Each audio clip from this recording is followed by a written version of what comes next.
If you're watching this, I'll assume you have Instagram on your phone. So when I was like 14, I came to school one day and my friend was just randomly said to me like, bro, why are you always online on Instagram? Like, you're literally always online. And I straight up got defensive, like, no, what? No, I'm not. What? I'm not always online. What? Me? No, I'm not always online. I gave some stupid excuse like, oh, that's just my phone.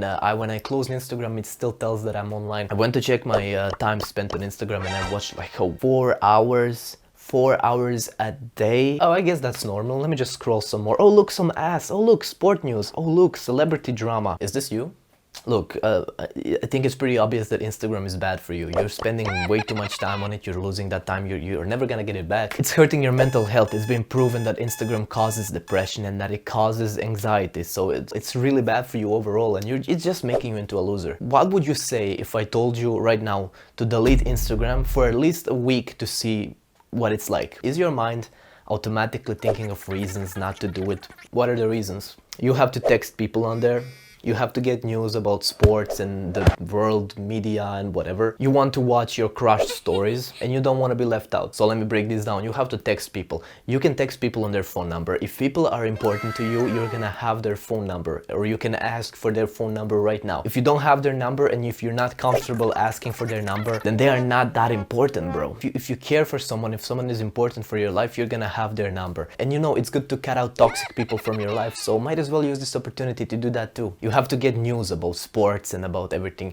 Well, download a specific app for sports, like OneFootball or something, whatever. Look, I care about sports too. I like football, but look, I do very well without it. I don't even, at first when I deleted Instagram, I deleted like a football app to have like transfer news and like the results. I realized that I don't even need it. Like, I don't even have that app now. I don't need it. If I want to know something about football, I just ask my friends. I ask other people who know about it, and that's a way more healthy way. Honestly, all this news is just overwhelming you. It's just taking up space in your mind that it's better to have free. You want to watch stories and posts from your crush.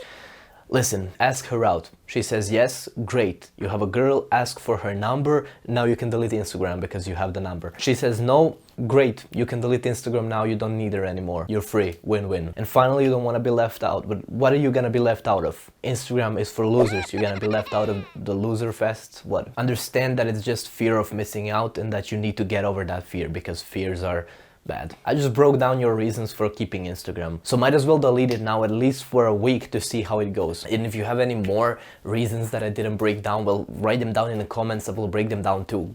Go on, feel free. That's all I wanted to say for this video. If you liked it, you can subscribe to see more videos like this that can help you. You can leave a like, you can do whatever you want. So that's it. Stay disciplined, follow God, and bye.